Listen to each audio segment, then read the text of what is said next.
Hey everybody, it's Cinnamon Cooney, your Art Sherpa, and I'm so excited. Today I'm going to show you how you can paint this fabulous, wonderful sunrise over a mountain scene with great little pine trees. This is a very easy beginner-friendly painting. I'm going to explain every step of the process.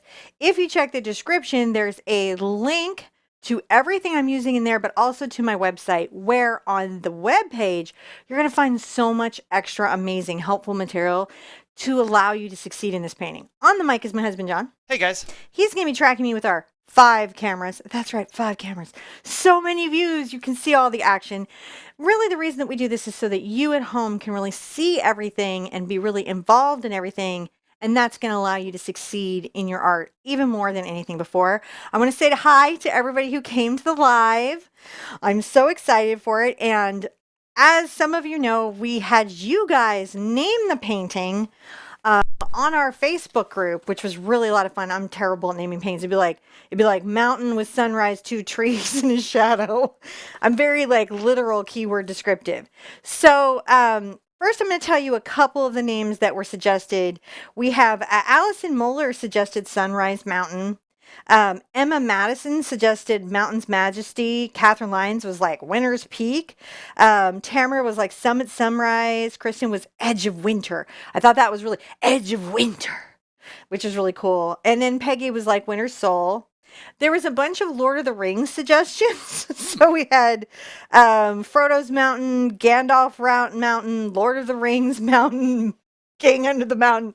There was so much Lord of the Rings, it was really tempting. And then there was some funny suggestions. So everyone's really loving these paintings because they're about primary colors. So you really only need 3 colors to do them. But one lady, Barbara, said her cheeky suggestion was bird flying dangerously close to top of tree. But that was a really good title. That's a good one. Craig Allen suggested Mount Sherpa. It feels like there is a Mount Sherpa. We call it Everest. So didn't go that way, but I like the idea. Yamini suggested Mount Rossmore. Almost went that way. And I thought I'd share with you a fun fact. Did you know that scientists have not agreed on what is a mountain? I did not know that. Yeah, outside of that awesome mountain movie about the Welsh mountain that they were like, is it a mountain or is it a hill? So Britain and the United States, basically Europe and the United States, are actually in an active argument over how tall a mountain is. So this is sort of like whether you're a Kuiper belt object or not. Yeah, that's exactly like that. But I didn't know we were going to like invoke the Kuiper belt object argument. Now it's on. Now it's on like donkey. Oh, marriage. All right, so I'm going to turn around, but I'm feeling much better about back of my head today. You ready, John? Okay. 1, 2, 3. Woo! Let's go over the materials that we've got going today. I'm going to put out my canvas. Well, it's really kind of like an artboard. This is a 9 by 12. Everything I'm using today is in this really cool set that we have on the website, but it's a limited time thing. And I wanted to make sure that lots of new students came in, had easy paintings and simple materials. So no matter what you got as a gift in your art supplies, no matter what you buy, you'll be able to do this. So really all you're going to need is primary colors. This is a 9 by 12 canvas board. If you don't draw, don't worry. There is a traceable that you can download for free along with everything else on the website. And as I promised, primary colors, we have Phthalo Blue. This is yellow medium Azo. Some of you guys have asked, what else can I use? I don't have that exact color. Handsome medium is fine, and cadmium medium is fine. Whether it's true cadmium or hue, those are both fine. Any one of the warm yellow mediums is fine. This is Quinacridone magenta, and for the purposes of this painting, that is our red for this mountain. It's a really bright pink, and it gives us a lot of light purples. But use any yellow, blue, and red that you have, you'll still be fine. And this is carbon black. That's really the same as lamp black. But if you have Mars black or bone black, you're going to be okay. Titanium white. I would recommend working with titanium white. So here we go. I'm so excited to do this. We're going to sketch this in initially. I like to show you how I can block this in just in case you're trying to learn that process. But again, like I said, if you don't draw, that's not cheating to use the traceable. It is just a simple art skill that you can utilize when you need it. I'm only going to be using, it's getting so dirty, the number 8 cat's tongue from the Art Sherpa line. But if you have a bright, a round, or filbert, you're okay. You're fine. Don't freak out about it. Mostly, all right, this is our instructions for this entire painting. Don't freak out about it. It's okay. You're doing art. Nothing going wrong here. So just go, I'm going to just paint a relaxing mountain. And I'm going to top that relaxing mountain painting with being relaxed myself. Now, we did have a couple wishes from the community. Leslie is wishing for strength for her and her mom. She's going through a really tough transition with her mom right now.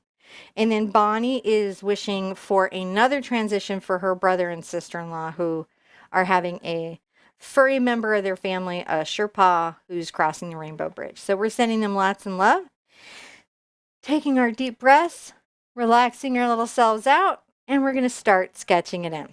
Now, while you're sketching it in, what was the final name? I forgot to tell everybody. You did. And I did. They were all. What's I the did final name, Sherpa? So what I've been doing is I've been doing word clouds to figure out what your zeitgeist is. And word cloud says it's Sunrise Majesty. Oh, so wait, what? Word cloud says it's Sunrise Majesty. Oh, so the name of the painting is Sunrise Majesty. Sunrise Majesty. You are painting Sunrise Majesty. Word cloud says that's what you were naming it. I love word cloud. Have you guys used a word cloud? It basically like picks the words that show up the most and makes them predominant so you can get a sense of what people are saying about you. It's real fun to do with YouTube comments. That's a thing that you can do. So it'll be like different words and you get a sense of what people are saying to you. It can be real funny. Better than Googling yourself. Okay. All right. Well, everything is better than Googling yourself. Googling myself is very, very bizarre. It's actually, now there are things to Google. It's so weird. There's a word for that. What? When you Google yourself? I don't know. Crazy person? Is that the word for it? Crazy person. Hey, we're painting today. Okay. Sorry.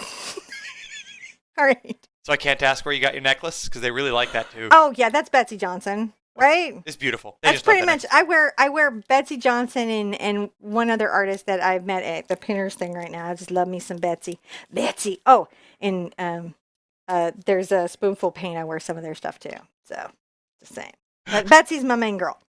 I have this canvas. I'm going to sketch some mountains in. It seems like it'd be hard to sketch mountains in, Sherpa, but it's not. It's really not. Let's do that. So I'm going to load my brush in some water. I'm going to first get a little bit of white paint on here because I don't want what I'm sketching in to be too dark. And I'm going to get my yellow. This is going to leave me something that I can see on the canvas, but that's not going to be overwhelming to the canvas. And I'm going to come over here to the right. If you imagine this is the midway point, I'm going to go just above the midway point to right about here, and I'm going to make a little mark. And then I'm going to come over to the left-hand side. I'm going to let John get down there. We don't want to take you too fast on the robot camera. Then it's like, woo! So you don't want to do that. That was weird. I've been playing with my children this morning is what's going on with me. They're not a good influence for me. So I'm going to come down here and I'm going to make another little mark. And in the interest of not dragging you across the canvas on speed zoom, I will just come from the left-hand side, moving to the right. So first, we're going to travel up, right up to about right here on the canvas. You see where my finger is in relationship to everything? Well, that's fun. That's a nice little mountain. But, you know, geology has pushed these things up. Titanic plates have moved. Volcanoes have happened. So I'm going to travel down and come up and make another ridge. See how we're doing? Now flatten out, go up high. I actually could come up sooner than this. See, that's why I like to sketch. Because every time I do my mountains, I can get kind of whimsical. And come here. So I'm going to look at that and see how I like that. If I need to erase, I can actually come here with just, well, before it's dry, look at this. You don't know you can do that, but you can. And I'm just looking to make this a little, you know, bumpily or more interesting. And it's important to kind of, when you're doing your mountains, and we'll talk about this a little bit, make sure that they're rockety, kind of weird. All right, let's do that. Making it kind of rockety. Smoothing it back out. There we go. That's how I get that in. Now, I know that I have the sky above this crazy little thing, and what I haven't done, and I'll show you real quick in sketch, what you want to avoid is this. Don't do that. Those are my mountains. Yes, don't do those mountains. Those are also my dragon teeth. Dragon teeth mountains. I'm going to just kind of wipe that away. You can see you can do a lot with just a little bit of water on your brush, right? I can make the watercolor pencil marks go away. It's pretty easy. Just smooth this out. A lot of people do. I forget to show this sometimes. When I'm sketching stuff in, I do this little smooth out step, and it really helps me see what I've sketched in. You can see I cleaned that up quite a lot. Yeah, you really did. Now, on this next part, and this is on the website, so you can get it for yourself, okay? You're not expected to just remember it or keep rewinding to this part of the video. There's some information here to help you because a lot of this is about the direction of your brush strokes. And we're going to be doing a back and forth angle brush stroke. And the reason that we do that is we're showing the movement of the sky.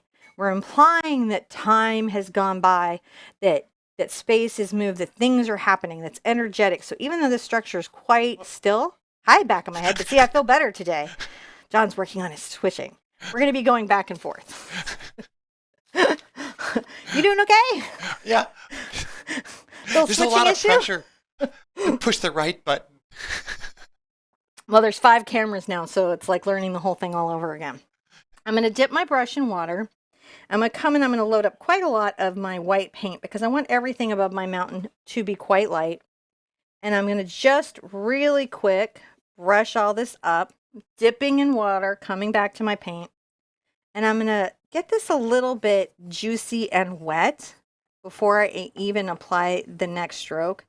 This layer of light color is going to help me not lose the lightness of my sky because I want it to be quite light. Now I'm going to go get a little bit of my yellow, still mixing it into the white. You can see it on the brush. And we're going to just go back and forth. See how we're doing? Mixing this paint. It's mixing together on the canvas. We got this nice yellow at the mountain. That's going to help us a bit too. Get a little bit of our yellow and white again. See the brush? There we go. Back and forth on the tip. On the tip of my brush. Whatever the edge of your brush is, that's what you're going to want to use.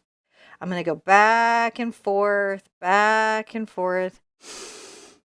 Smelling that mountain air, back and forth. And I got a little yellow there, but the white underneath it really helped me. I just picked up some more white to make sure that the next part of what I'm doing, dipping in water, getting some more white into my yellow, back and forth. Just making sure that this is going to stay quite light and very delicate up here because we want it to feel like that sunrise. Right? And it's interesting that you guys all identified that as a sunrise instead of a sunset. And we talked about it on our the painting we did before this that was the sunset painting. We talked about the differences between sunrises and sunsets if you want to check that out. Now look how far I brushed up into the sky. How far are you brushing up into the sky? I kind of gave myself 2-3 inches, right? And it's all on this sort of angle. We're not curving it too much. We're not making it stick straight. And now I'm going to rinse out a little bit, right? I'm going to get some more water on my brush and I'll go ahead and load up some more white. And you're like, oh wait, are we going to do that again? Yeah, we are. So now I'm going to come up on the top and just brush down some white into this, right? Sometimes I do things in an unusual way because it helps beginners get good results, right? As you paint, you may find that you don't need as many steps to get a result, or you don't need something like white on first to keep a light color. But when you're very new, it can be hard to get value mixes correct. And little strategies like this can be helpful to beginning students. So you can already see how the white has very much softened this line, rinsing out, just because I don't want my brush to be too clogged up. And Kathy was asking, hi, Kathy. Can you use a fan brush for this? You can use a fan brush for this. I am using this one brush because the Experience Kit has one brush, right? So for everyone who got the Experience Kit, thank you. And it's all working on the website now. But I also want you to know that no matter what brush you're using, you're fine. Definitely use a fan brush. A fan brush would be great. Use a brown, use a bright, use a round, use a filbert. I'm just making sure that the people who got the kit had lots of projects to do. Because there's like 5 on there. There's 4 projects in the next video. And then with this, there'll be 9 total projects. And you only get 5 canvases, so. Sorry. That was the thinking. I'm going to get a little bit of pink. And I'm going to get some of my white and then another little bit of pink. And I'm going to loosely mix it on here. See how it's like all marbly? Let's come up here and I'm going to just very delicately on the toe of my brush, that's this edge right here, I'm going to just brush back and forth. See that go? Isn't that lovely? Lovely, lovely. I'm going to go Pygmalion on y'all real quick. All right, there we go. A couple theater buffs got that. You're like, ah! At least it's not Hamilton. I have to listen to the soundtrack of Hamilton as sung by my daughter all the time. It's true. She's like super obsessed. And as a parent, I have to deal with it because it's educational. I know a lot of weird fun facts about Hamilton now. So many fun facts. She's not interested in anyone else, though. Just Hamilton.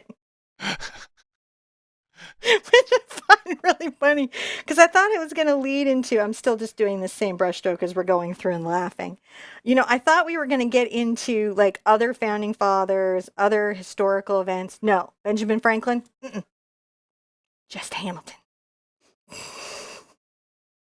And my husband's laughing because he knows what I mean. I'm dipping in water. I'm getting more white paint and a little more of that pink paint. How are you guys doing? Are you doing this too? Just brushing back and forth. And you can see it's like, look, it's just on the toe in this brushing back and forth kind of process, right? We're just enjoying ourselves today. Painting a little happy painting that's going to make our lives a little more relaxed and silly and fun. And also give us something pretty on our wall to look at. We could all use something pretty on our wall to look at. Yeah. You know, even if you live in a place that maybe doesn't have a lot of natural views, you can enjoy a lot of gorgeous, gorgeous landscape. Don't be afraid to come back with a little yellow and white into your sky. A couple places, look, and you can come back and kind of make some extra accents. If it's not flowing out, you just get a little more water on your brush. I try to get like 1 or 2 drops just on there to help improve flow. And yes, you can use a water in your acrylic paint. It was like made for it. So don't be worried about that. You just don't want to use too much. Don't go crazy. How are we liking that sky? I think that's real pretty. Very much so. Camera's over there to see it all. Yeah, you want to just, when you're trying to decide, is my sky good? You're looking for a feeling like, does this feel like some amazing sunset you saw once in the mountains or the desert, or that you imagine you might see? Maybe you were just watching Chromecast's little photo show and you just thought that's a nice sunset. I don't know how often that happens to you, but those photographers on Chromecast blow my mind. All right, I'm happy with that. What's real fun is I get to do the mountain now. And I really, really, really, really like the mountain. So the first thing I'm going to do in the mountain is my mid blue. That's my mid-tone blue. And I'm going to paint the whole thing that at first. And then I'll get my foreground going. And then we'll start putting our elements in. So the mid-tone blue, at first I'm going to take a titch of black over to my blue. Not a lot. Right, we're just mixing a little bit of that. You don't want to make it gray. You still want it to be distinctly blue, but I'm deepening that blue with the black, graying that blue with the black to help be my distant snow. Still going to be quite bright. You can see I'm adding white and I'm swirling around. Look at how that's going. I'm making sure I have enough to do my whole mountain. And if you thought of this as a grayscale, if 1 was white and 10 was black, you want something that's around a 4 or 5 for your mountain. I'm going to go ahead and come back and very carefully make a little craggedy mountain. Look how we're craggying up. Sometimes I'll dance something on the tip of the brush to get like a result and then see where it takes me. You know, make sure you think about like little weird bumps and things that it could be, right? Because it could be like very interesting and sharp. And then when I'm going to paint all this in, I'm going to get some white in there and I'm going to just brush this down. See how we're doing? Real flat, real fur. Real flat, real fur. And just do this the whole mountain. See that brush stroke that we're talking about? It's a good brush stroke. I'll add a little more pigment. I'm just trying to keep it, doesn't have to be exactly the same all the way through. You just want it to be about the same value as you're painting it. And you're just trying to get a streaky, look at the streaky effect that's happening. And then at the end of this, what I may do is get a sip of my watermelon juice. Yeah, I got watermelon juice today. And it's just juice. And take a couple questions. If you have any, you might be like, no, you've explained it so well that absolutely anyone, anywhere can understand it, right? You might be like, this is just the easiest to understand ever. Or you might be like, no, I need more explanation. Please, I ask a question. Also, be sure and check the video after, because sometimes I'll go back through the live chat replay. I'm just mixing up my base blue again. And I'll answer questions that I missed in the comments. I'll pin it in the comments. Gotcha. So if we miss anything, I'll try to go back and get it. Doesn't mean I'm going to get everybody, but I do my best. New thing that I'm doing to try to make sure. Amanda was asking. Hi, Amanda. She's very new. Would you suggest she get a number 4 or a number 8 cat's tongue to start? Well, number 8 to start. That was so much deeper than I thought. Yours actually took a moment to contemplate that. I was actually because I'm like, as a new student, sometimes bigger brushes are more challenging, and a little brush gives you a lot more control over what you're covering. Oh. But a little brush can also make you work 10 times harder because you have to do twice as many brush strokes. It's like being very short. Remember being a kid and having to take twice as many steps as your parents to get anywhere? Nope. You don't remember that, John? I'm 6'4". Yeah, but you weren't born 6'4". Your mom's alive. Though to hear her tell it, you were born 6'4" and 6 months late. I think you were a large baby. You left a lasting impression.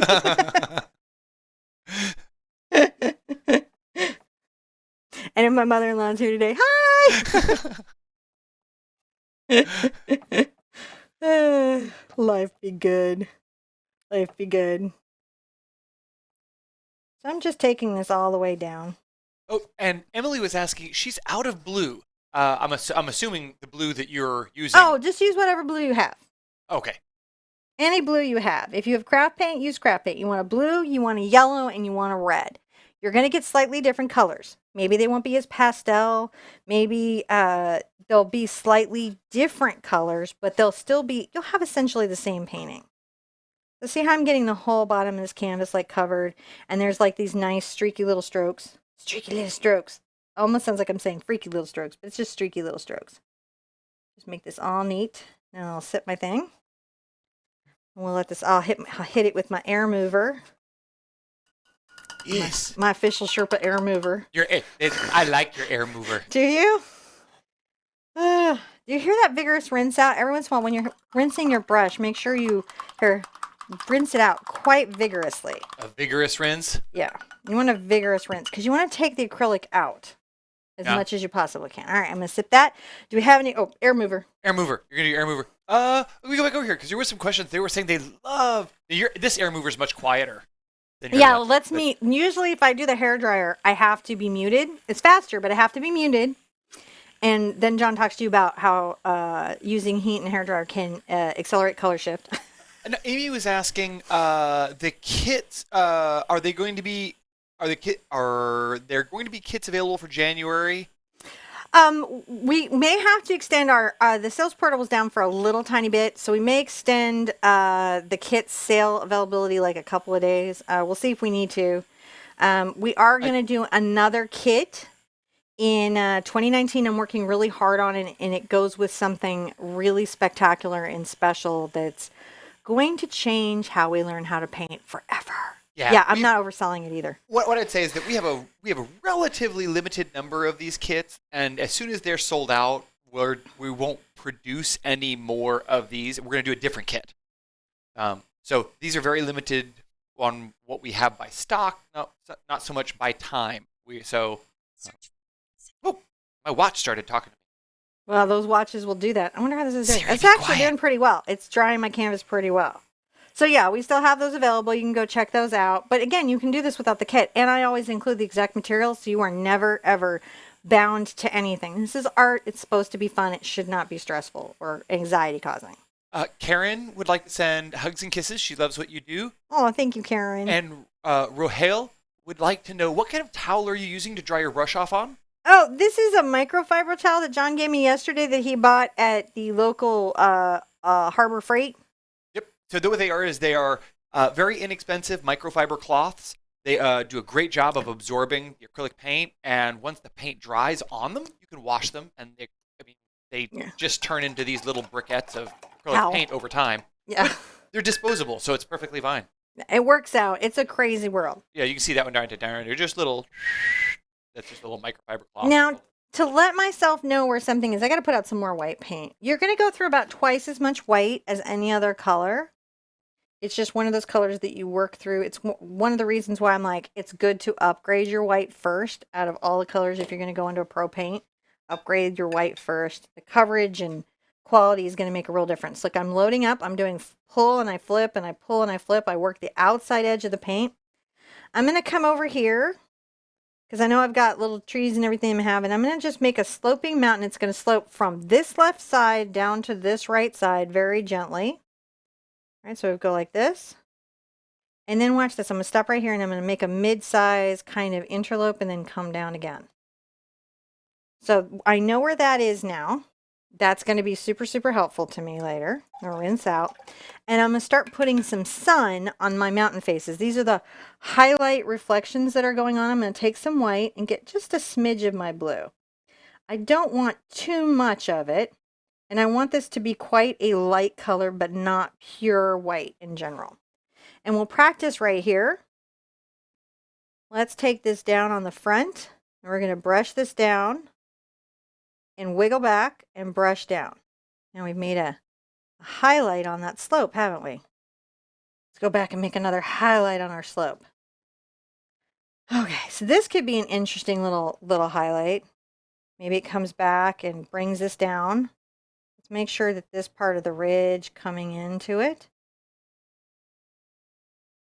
come back and pull down.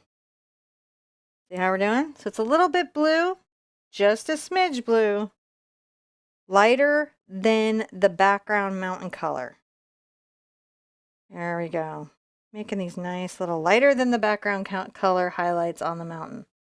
So we've got a really gorgeous one that's here. We're going to take in, it's kind of like a point that goes down. And then over here, coming back. So can you see this irregular shape, how we go out to the side, bring it down into a point? Really look at this shape. Don't take in the whole mountain, take in this shape.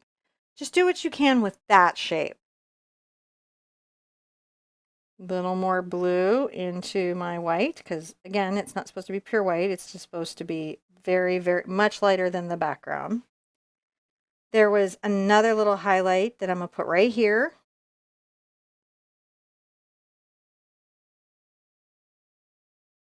You can see I'm still keeping those brush strokes like fairly considered.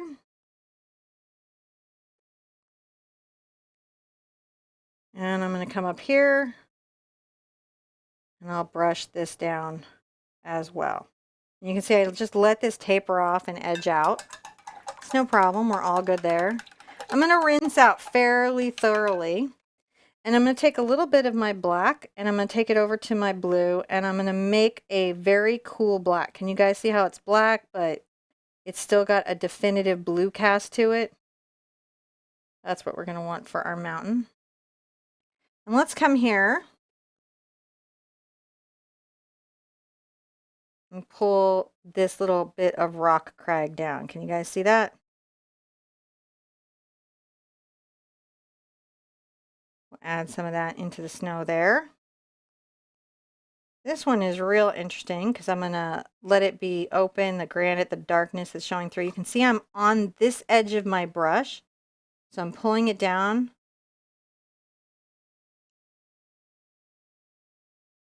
Go ahead and you can always add another little bit of the black there. That's showing that in that mountain.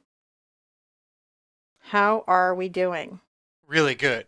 It's a definite different thing than you might think. When Bob used to do these, he did this with a palette knife, and the palette knife would make all the different patterns. The thing about that is it actually takes quite a lot of practice, and you have to do so many studies of mountains so you know when the palette knife is capturing it and you don't keep working it. I would say that's the hardest thing about all that. I'm bringing a little bit of rock face out there. Going this way. Pulling it down. You can see I'm just letting it dry brush down at first. And maybe there's some here. And bring it up there and still pulling it down this way. I love doing these. They're super fun. I've been chatting with Anne here. Hi, Anne. About canvases and surfaces, and it was tough. She had originally asked, "What is the best canvas?" And I was like, "Well, that's a tough question because it depends on what best do you need. Is it cost? Is it surface prep? Is it longevity? Is it what kind of surface?" So we were kind of chatting back and forth, but I realized I should just pitch this over to you to talk about a little bit. What's the best surface? So you do want a reliable surface that isn't going to shorten the life of your artwork, right? So you don't want to necessarily just grab things from a junkyard and throw some gesso on it and paint on it. You need to do some extra prep like an isolation coat and stuff like that. Among canvases and purchases that you buy, if you're painting all the time, these little particle boards with the surface are really great for storage. They're fantastic, and it allows you to do a lot of artwork and find a way through. Let me keep hitting this little rocks while I'm talking. I'm going to come over here and just edge this as we go. Okay. There we are, outside this way. And then I'll bring some of this up. Just trying to create some little random rocks on a mountain.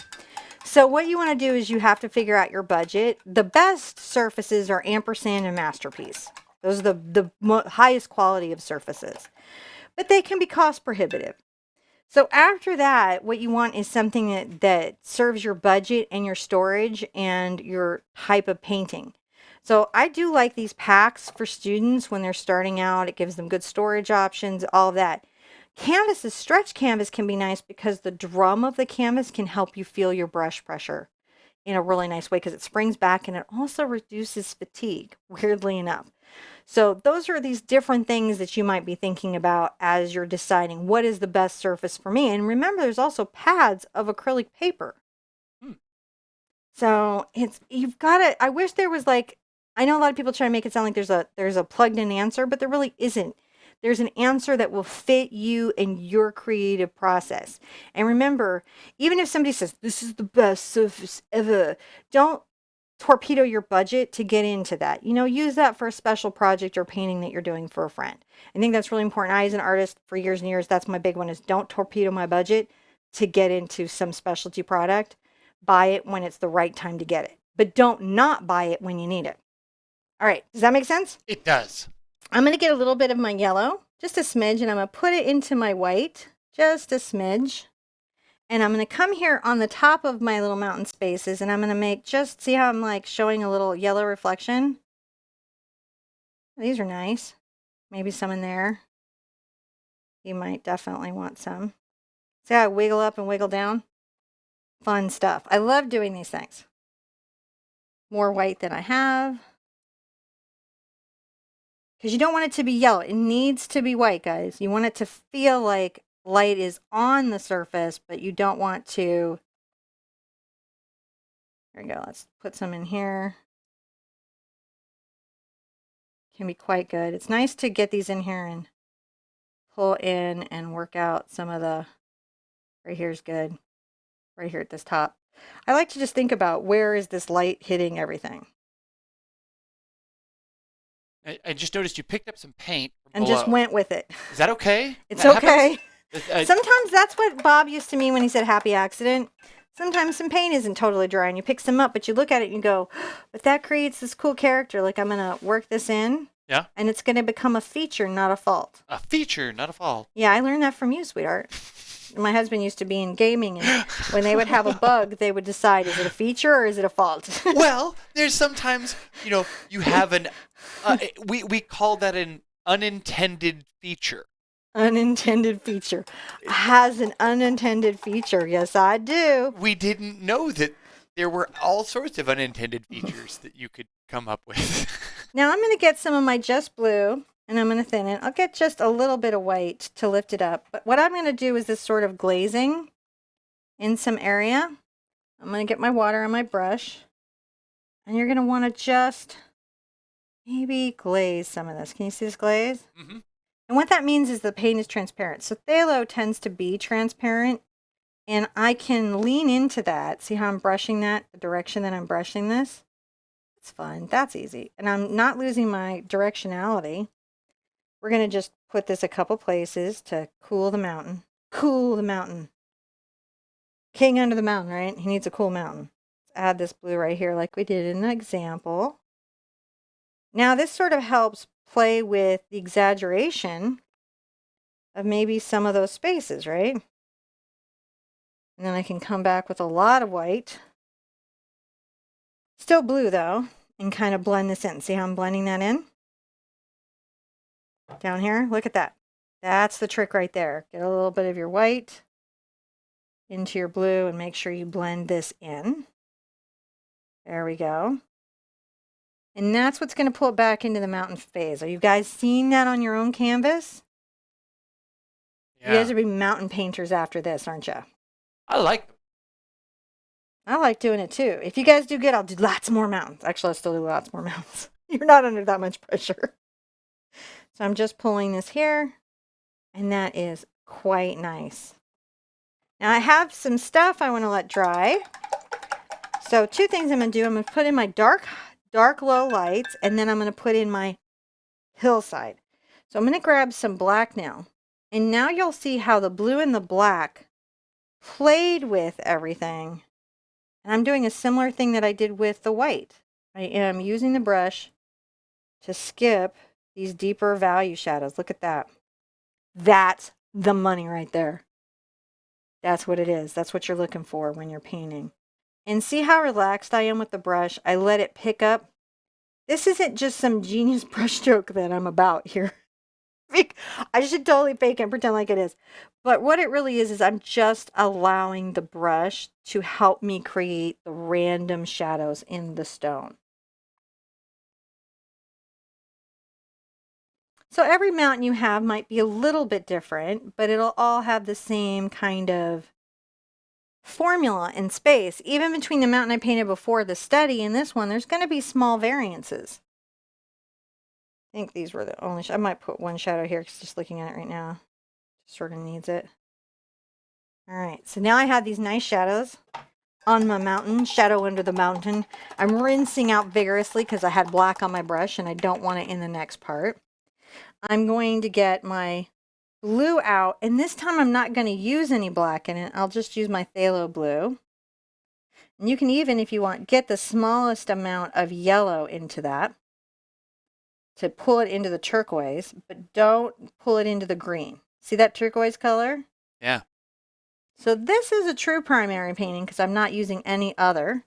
And this is quite light, and I'm going to go ahead and start out by just painting this bit of a turquoise piece.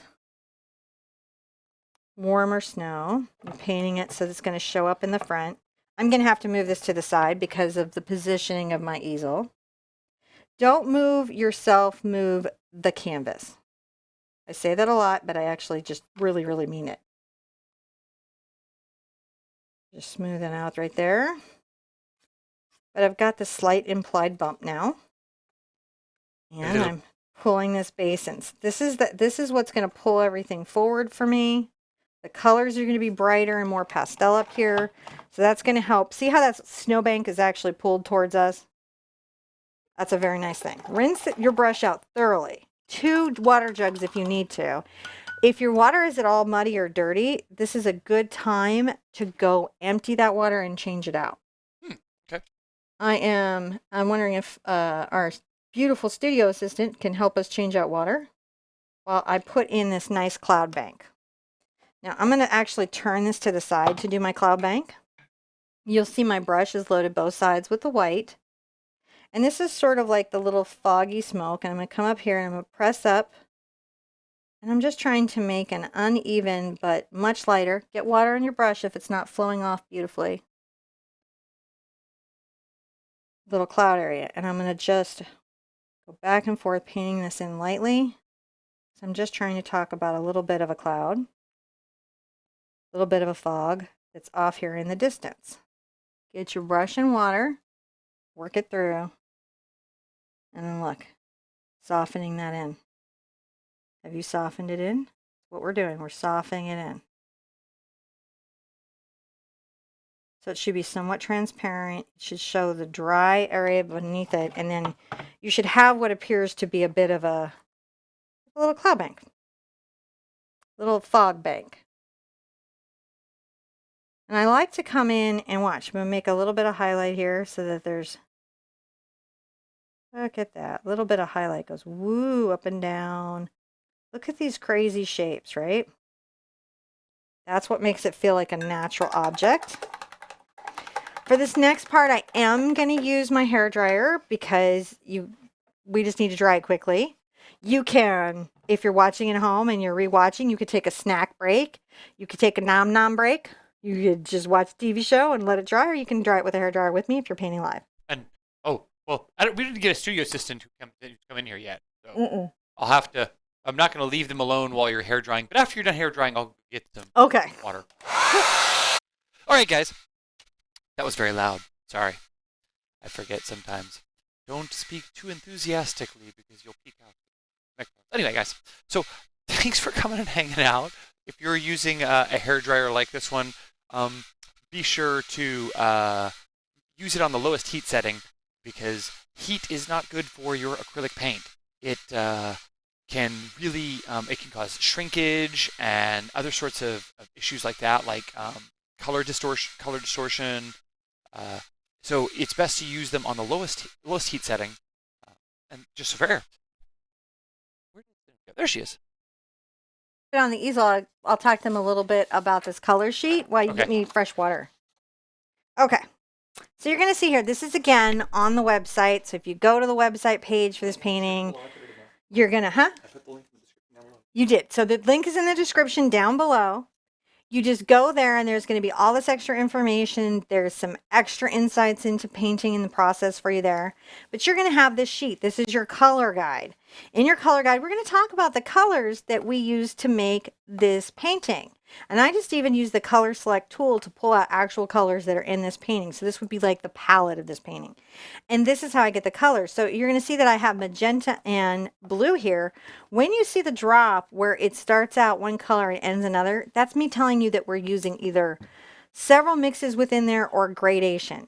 So to get like darker blue purple, I add more blue to the mix. If I want a warmer kind of magenta purple, I add more of the magenta to the mix. And that's how I get that range of colors. And then the different gradations that we're using for the pinks and the yellows and all that softness around there. I'm also giving you some extra vocabulary information on this page. And this is your reference photo if you need a reference to also have besides our picture in picture. And then the other things that you're going to see in there are this bit and an extra bit about gesture, about the concept of how we use gesture in art to create a sense of time and motion in what is obviously a very static piece, because we're just essentially painting on a canvas, right? So we're being kind of illusionist. So I think we're back to Lord of the Rings with that, right? Kind of magical. So it's something to think about. And I know a lot of you guys are really stressed about the trees. So preemptively, let me tell you, don't stress about the trees. I have a plan for you to help you be much more successful at your simple pines. And that's what these are going to be today. They're going to be very simple pines, and I'm going to show you how they're constructed, and you're going to be kind of blown away by how fun and easy that actually can be. So hopefully those are extra wonderful information. That's all free. That doesn't cost you anything to get. That's just what we have for these project pages so that you can have a better time. Now, I've got to start putting this little background run put on first. So I'm going to start making my purple, which is a 1-to-1 mix of blue and magenta to just get a basic purple. If I want it to be a cooler purple, I add more blue. And if I want it to be a warmer purple, I add more red. And for some reason, I'm having a challenging time even saying purple today. So I'm going to come across here. And I'm going to just make sure that I am working the edge. See, I'm just doing the edge of my brush to come to this. I need to move this a little bit so I can see everything the way I have it. That is going to be my first sort of little layer. And the next thing I want you to do is I want you to very carefully, see how I'm doing this on the toe of my brush, making these little curved brush strokes. It's just on this little part of it. If you're using a round, you know, use the tip of the brush. If you're using a bright, use the corner. And if you're using a filbert, use the edge. But what you don't, and if you're using a fan, just have at it. This is, so that's what you mean. This is like multiple brushes in one, and that's kind of why you like it. I love this brush, and I write about it on the webpage. But yeah, the reason I choose these brushes is that they are like multiple brushes in one brush. So I'm going to come down here, and I'm going to bring this little shadow out a bit. And look, I'm going to wander this in, and then wander it back in. You know, I have some very complicated art lessons that still are for beginners because they're fully explained, but they require a lot of skills. And as you move forward, as you do paintings, right, and you go through the 1 hoots and the 2 hoots and the 3 hoots, you're going to discover that the skills you learn in the 1 hoots still kind of apply for the 3 hoots. But you'll be like, you'll think back to this and you go, oh, this was like an environmental shadow. Yeah, you never outgrow the hoots. You never outgrow the hoots. So I'm just making sure I've got little bits of the paint and I'm working the toe, and I'm just trying to make a little sense of a kind of space here. And then as we come down here, I'm going to widen it out again just to talk about these little trees here. Like you do. Definitely I do. Right, we will be putting more grasses in, but this lets us make sure that we have a layering effect, which gives space to objects. So you can see I'm coming right here and I'm just making a little patch of grass. And I'll just do this a little bit everywhere. And it will really, really help the objects feel placed in the canvas. So sometimes things in art aren't really particularly complicated. It's just about knowing that they go there. You know, that's a thing. So I'm going to take a little bit of my red again and my blue again. And now my black. And this is going to be the darkest color of my tree. Right? And we're going to make some distant trees like you like to. And I do want it still to be a little more purple. So you can see where I'm getting the color at. It takes a couple layers, don't worry. And let's say this tree is to about here. Come and make a little dot. A small one. See my small dot? I see the small dot. Then you're going to make a little friend here. Come right here and make another little friend. Little friendly dot. And then over here, you need to find a spot to put another friend. And you don't, how you place this guy is you just don't want it to block any of your favorite part of the mountain. Oh, so conveniently grow your tree where it won't block your view. Yeah, conveniently grow your tree since you have control over everything on your canvas where it doesn't block your view. Now, I find sometimes it helps me to make a little line that goes up. Hold on. Very light line, like I'm doing, a very light line. You tilt your head the other way. Okay, sorry. I'm going to make a very light line, and that's going to help me not take my tree directions I don't mean to go. They don't have to be perfect lines either. Right? And so I'm going to come here, and remember that this is wider at the bottom and narrower at the top. So I like to tap, tap, tap, tap. Look at me, I'm just tapping the toe of the brush. This is the top of my tree. I always feel like you're talking about dance. It is a dance. I tap on the toe of my brush. Spot. Okay, I'm fine. I don't really take myself that seriously. And I'm painting this one first because I want to put this tree slightly in front of it. Now, as I'm going to come down, I'm going to make these little branches that come out. Maybe I'm just bringing these out. They're going to grow slightly down. And the big trick that I want to do is not make too many repetitions. See how some branches are longer and some branches are shorter? But they're basically just sweeping out.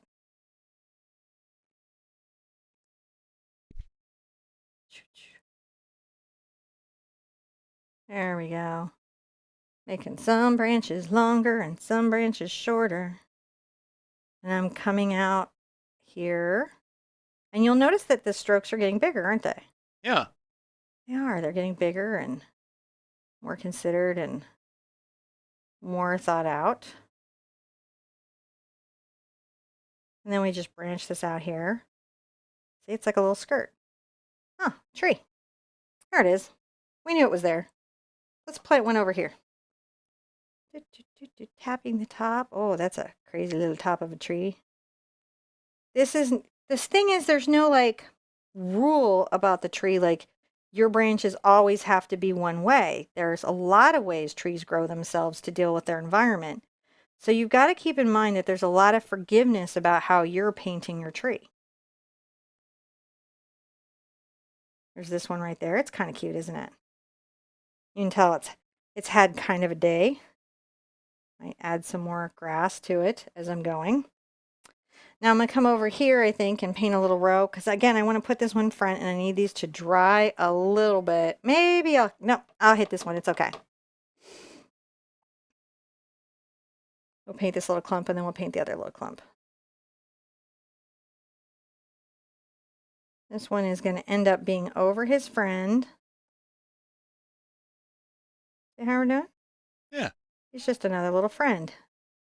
It's actually pretty easy to do with this brush. Let's get a little more of our magenta into this, a little more of our blue to cool it into that purple. Now that dot's making more sense to you that I showed you. And we're going to make a little row of trees. Let's grow one right here. And then he's going to have a shorter friend. And maybe even a shorter friend. And then let's say there's one taller friend. So they're kind of like making this little U. Tap that there. And I'm going to start the same thing. Just making little... Oh, I could give myself the little lines if I need them. All right, you're giving yourself little lines to help you think about your tree trunks. But see, they're not perfect little lines. They're just to help you. Just brushing this out directionally. If you think about the worksheet, you think about that brush direction, it will help you find your shape and form. Tipping out on the toe. There they are. There that little tree is. Getting a little more blue. Oh, and just paint this little friend here. He's just a sweet little fellow. And then there's little tree sister. She's not going to show up because she's over the black until we put the highlights on, and that's okay. That's what the highlights are for. Grab my camera. There were a couple of questions that came in earlier that because of all the distraction I wanted to catch. Oh yeah, definitely. And this is a good place. Like when I get to the end of this tree, we can let this have a dry, and then we can answer those before we get the next layer on. So that I'll put the fan on and sip my. You just ruined my juice. Just juice. I'll get you the fresh juice. And I'll give you some even questions this paint, to talk don't drink paint, so I'm not going to drink paint. It's okay. It's fine. I'm okay. I'll give you some things to chat Apparently, about. I didn't want to use my clean water. Apparently, what I thought I'd use was watermelon juice. Will it hurt my painting? No. The sugar in my painting won't hurt my painting. Could it attract hungry bees in winter? Yeah, it might. Okay, Sherpa Omnibus. Here Omnibus. Sherpa Omnibus while I'm drawing all of this. What's the best brush cleaner to use? All right, so my brush cleaner, which isn't available for you guys yet, is by far the best brush cleaner to use. We can't do that. We can't do that. So if you can't do that, if you're on a real budget, Dawn. Okay. Perfectly fine brush cleaner. After that, I do like Master Soap, and I am a big fan of the Classical Studio Lavender Sparkle Soap, but it's like $15 a bar, so you may not be into that. Pink soap is fine, but at the point you're getting pink soap, I kind of feel like Dawn's also still good. Can you talk about varnishing and when you need an isolation layer? Okay, when you need an isolation layer is when you plan. Two reasons you need an isolation layer, and there are two sensible reasons to need an isolation layer. The first sensible reason to need an isolation layer is that you have something that you're painting on that you're not sure of. You don't know if there's chemicals on it that could darken the paint. You don't know if they treated the wood with something. You don't know what's going to seep through. It's called structural induced discoloration. You don't know what's going to seep through and ruin your painting in 2 years. So if you're painting on an old wagon wheel, you may want to use isolation coat. That is a coat that seals what's beneath the paint from getting into the paint. right? It's not removable, it's there forever. That's one reason you need an isolation coat. The other reason you need an isolation coat is if you are doing fine art and you're doing real varnish is removable. It's not soft and it's removable. So if you're trying to do something that in 50 years you might want to pull that layer of varnish off. Different cup. Let them know. Different cup. Different cup. I'm moving this cup to a polluted cup status because it had paint in it. John has feelings about paint ever touching the cups. He moves them to polluted cup status. And so I would, if I was a single person, I would just be wash it in the dishwasher and drink out of it. But I'm not saying that's smart. So if you're having to remove the varnish layer later, or you're worried that you might have problems with the varnish and you want to remove it later, you think the client might change their mind about the finish, that would be the other time you'd use an isolation coat. So you can use a solvent to remove the varnish. Good things to know. Those are very good. You know, and so, but that also means that you probably don't have a lot of pressure, right, to do an isolation coat, you know, unless you have those circumstances going on. I think I got this dry. Okay. That felt like a very short omnibus, just saying. Well, I wasn't here to continue omnibussing you. I'm really quick gonna make a brighter purple, right? Some little more red into it with the magenta. And this time I'm gonna grab some white to reveal it. Can you guys see that? Maybe a bit of blue. There we go. Let's find it. Oh, that's wonderful. And all the little trees are gonna have a coat of this. So I'm gonna come here. I'm gonna tap. Hold on. Let me get up here. Okay. So what I'm going to do is I want to leave. Not that one. Okay. I want to leave. Oh, okay. And that feels like there we go. I want to leave a lot of this dark value here, but I want to start adding this purple kind of highlight. So what I'm doing, there's 3 highlights on these trees. It's what makes them look so pretty, even though this is a very beginner painting. You get to do all these little highlights. Aren't those wonderful? Yeah. And then I come here and get this, and then when I come back, I can add another like layer of grass. See, it's just, I'm just dashing it around. It's visible, but it's not overwhelming. And the shadow values that you have now are, and this is how I'm getting this tree. See how it now is suddenly in front of its friend? Object placement creates distance and depth in a painting. This is going to help, this next part's going to help the trees that are over a dark space start to show. And look at this tree start to show. So it's like the strokes I did before, but it lets a lot of what's underneath show. You need a little more white, get a little more white. And we'll do this too. So just, and all of a sudden that pops out from the background, doesn't it? Look at this one pop out. We could barely see this little fellow, and now, like, wow, you're so cute. And you don't have to put the same amount of the lighter purple on all of them.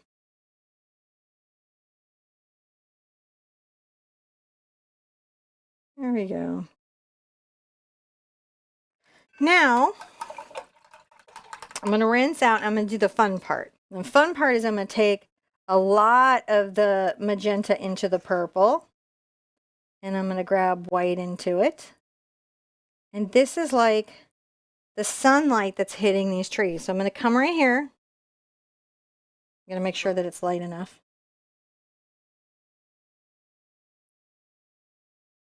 There we go.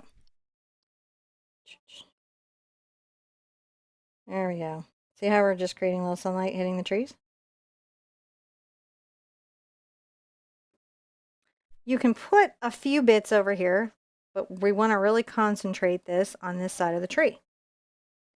Let's definitely concentrate some on this side of the tree. Sometimes I add little extra branches. Are you guys having fun? Yeah. I'm really liking how the highlights kind of come together on these trees. I think they make it, especially with these different color palettes. Oh. There we go. A little overhead light. Just catch that one a bit.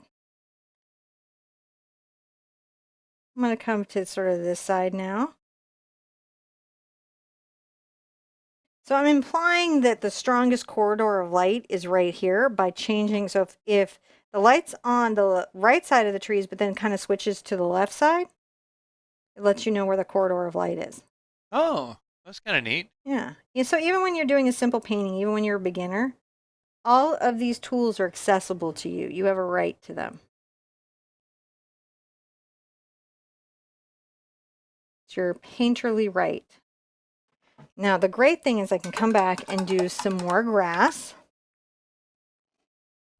So I'm going to get my blue and some of my magenta in there. Darkens it a good bit. And I'm going to come and make sure I add another layer of grass. This goes in front of the trees. Can you see how it's in front of the trees? And I'm dashing this down. A little bit of these go in front of the trees. So that puts them again in a quieter place. There we go. I'll bring some of this right here. Oh, that's nice. With this magenta now, this is fun stuff. Let's pick some highlights up on the grass, a couple places. Look at that.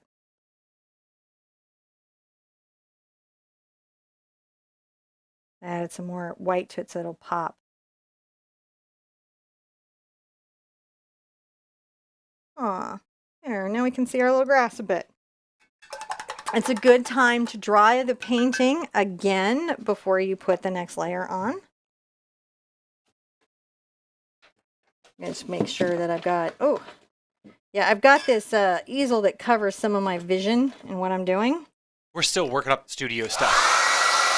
So I got to work out that. So while she's doing that, I'm going to mute her so that you guys don't hear that loud. I'm going to say thanks. Thank you guys. You guys are lots of you guys coming and hanging out today. We really appreciate. Love, love, love that you guys are coming and painting with us. Please do share any of your paintings with us up on our website or on social media. We love to see what you guys do. So definitely do that. Yeah. All right, I'm going to make that more magenta purple we talked about earlier. And I'm going to bring that. I'm going to come here with my brush. And I'm going to bring some of that forward.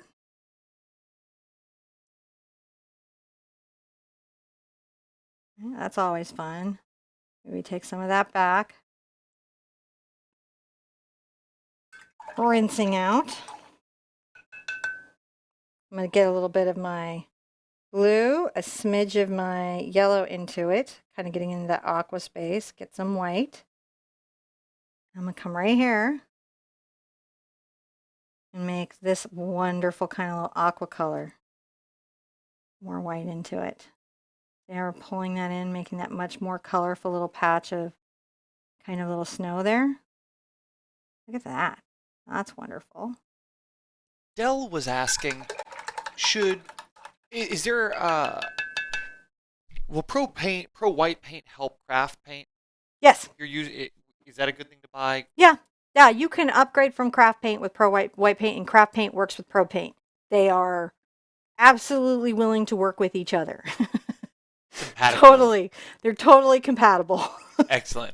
In spite all rumors to the contrary. I'm going to now get into my black, my straight black. This is my power move here. You ready for the power move?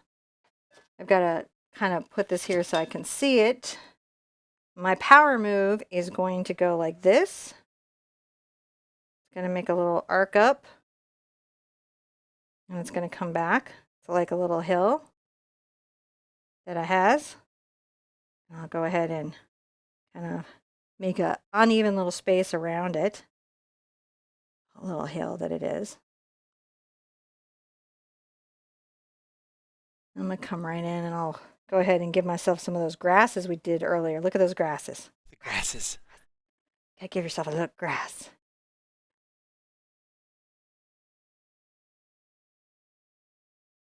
So this object is closer to us and in less light and backlit, which is why it's darker. But I'm going to do a very similar thing that I did to my other paintings. I'm going to make my little line up, just so I know where my little tree's going. See, it's not a perfect line. It's just a line to help me remember what I'm doing. I'll go ahead and tap, tap, tap, tap, tap. And I got to give some trees that the birds are dangerously close to.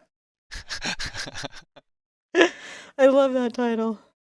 Birds flying dangerously close to trees. And you can see we're just creating that same little sense of branches and thickness. And look how we're pulling this out. Well, that one could go longer, and some of them will go shorter. Play with your trees, it's coming down. And remember, you don't have to just incrementally always be bigger. If you'll notice on mine, some of these branches are shorter, and then they start back up white again. So it's not about having uniformity. It's just about the overall form of tree. And it doesn't take a lot for something to feel like a tree to us. Doesn't take a lot. There we go. We got a nice little background to be playful with. Who feels playful? Everybody, I think. Rinse out your brush super well for the next bit. And for the next bit, you're going to want to dry this again because you don't want any of the black dulling your color because everything's got to pop, pop, pop on top of this, okay? Okay. This is the secret sauce of this. So dry, dry, dry. Lots of drying layers. So yeah, I was just saying earlier, thanks. Yeah, share your paintings and all your work. You can go to TheArtSherpa.com. At the look in the link in the description down below. You'll see a link to our traceable. If you click on that, that'll bring you to the project page. At the bottom of the project page, you can actually leave a comment and upload a photo of your painting to that project page, and then it's linked in. And rate the difficulty. Yeah, and you can rate the difficulty. There's a whole bunch of cool resources there you can check out, but more on that later. More on that later, because we're going to paint some more colors. We're going to paint some more. We're going to paint some more. I need to put up more white. What did I tell you? Twice as much white. I think I've got just enough pink to finish and just enough yellow to finish. I'm not going to worry about that. I always put out too much yellow. So I'm going to come in here and I'm going to grab just a little bit of my yellow and a bunch of my white. And I will definitely work this little center scape here. That. I'll go right over the grasses. I didn't like them. More white. Yes, more white. I need more water on my brush. It's too dry.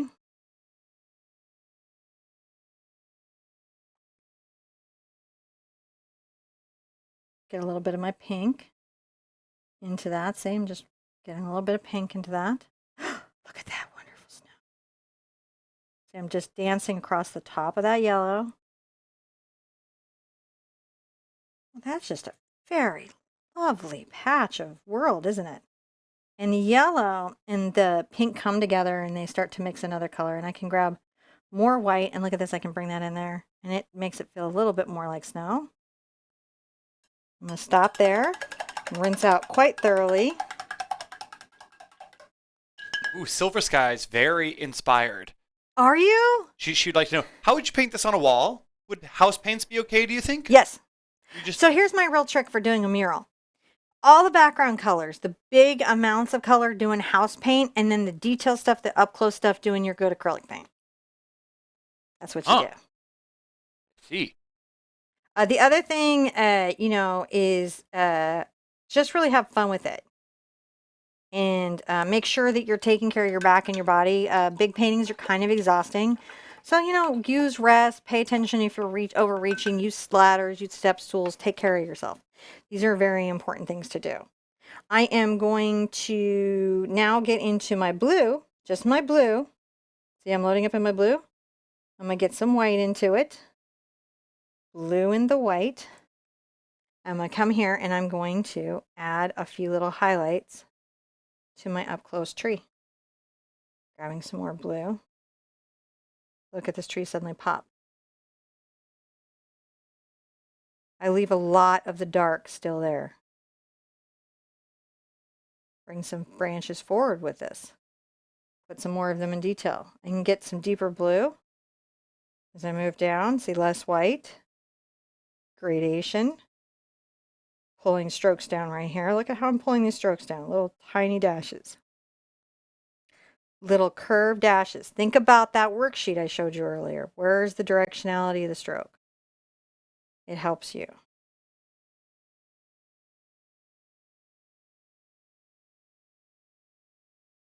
Definitely, definitely will help you.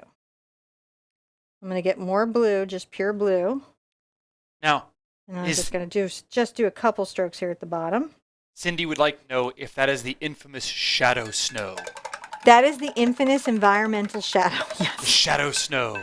It's very dark under there. It's very cool. Some of the ground is maybe exposed and frozen. It just gives us a nice sense of that. I'm going to get I rinsed all the white out. I'm going to get just some of my blue. Scientists think dark matter may come from there. And I'm going to come over and I'm going to bring this back. Just the blue. Look at this. We're going to come back. Just the blue. Bring this up into here. And it's interesting how I can work this blue up into the black and it creates this wonderful tonality.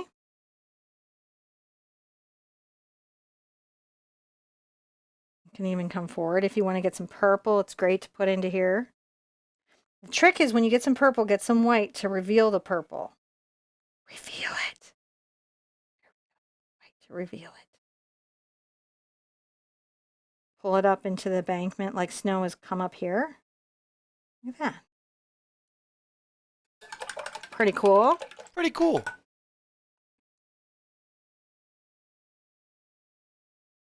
Maybe I add some dark snow like there because we're still closer to us.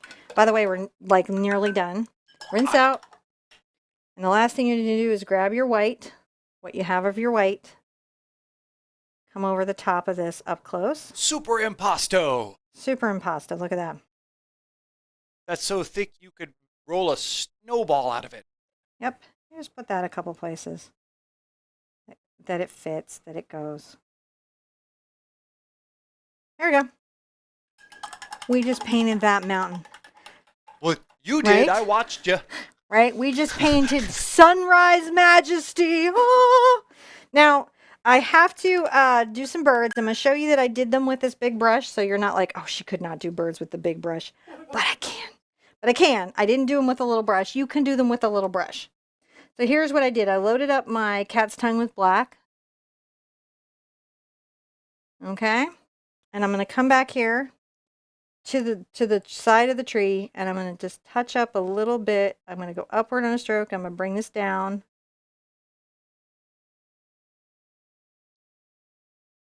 Little M. It's not really an M, but there's an M feeling to it. It feels like a bird. It feels like a bird, right? And then one bigger one that's kind of closer. And I like to just sort of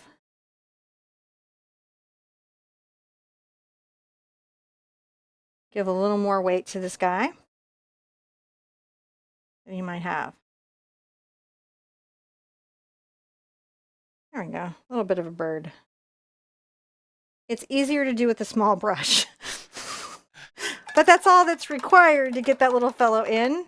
If there's anything you want to erase off of him before he's dry, you clean out your brush really, really well. And you can come here and pull any paint off that you don't need. Gotcha. Before he's dry. Once he's dry, you got to paint over him.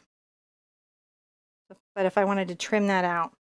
Now, I don't bother trying to sign my paintings in with the big brush. That's a little bit too much. You could do a paint pen. If you don't have any other brushes, you could use like a pen or wait till you have another brush or go out and get another brush.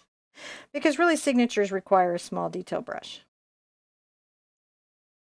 We did it, guys. And tomorrow we have that wonderful, happy little spring flower scene with cypress trees. And then the last one that we have in this series with just the primary colors is that beautiful bird in the moon. So you guys will have to come by and find out what you named it. I love like reading all your names and then word clouding them. It's a really fun naming game. If you wanted to splatter snow or do other things to this, you absolutely could. I think the big thing here is to really enjoy what you learned here today.